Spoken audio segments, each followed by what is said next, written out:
50 kilo গাঁজা সহ 4 জন গ্রেপ্তার।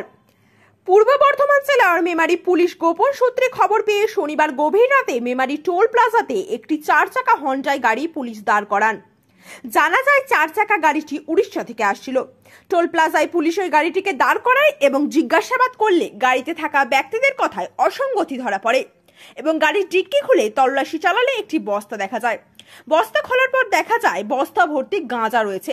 পুলিশ সূত্রে জানা যায় ওই বস্তায় গাঁজার পরিমাণ প্রায় 50 কেজি। গাড়িটি উড়িষ্যা থেকে বীরভূমে যাচ্ছিল। এইভাবেই দিনের পর দিন গাঁজা পাচার করা হতো ওই গাড়িতে, এমনটাই জানা যায়।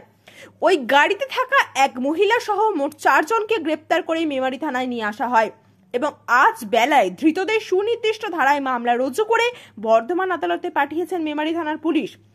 পুলিশ সূত্রে জানা যায় ধৃতদের নাম অসীম সরকার, বয়স 35 বছর, বাড়ি কাঁটাপুকুর বর্ধমান।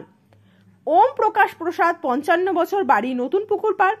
রাজেশ কার্তিক 29 বছর, বোলপুর হাটলা। বেলা দাস 65 বছর, বোলপুর খাদিপাড়া।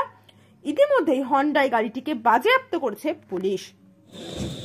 বর্ধমানের মেমারিতে গাঁজা উদ্ধারে ধৃতদের বর্ধমান আদালতে নিয়ে আসতে হচ্ছে।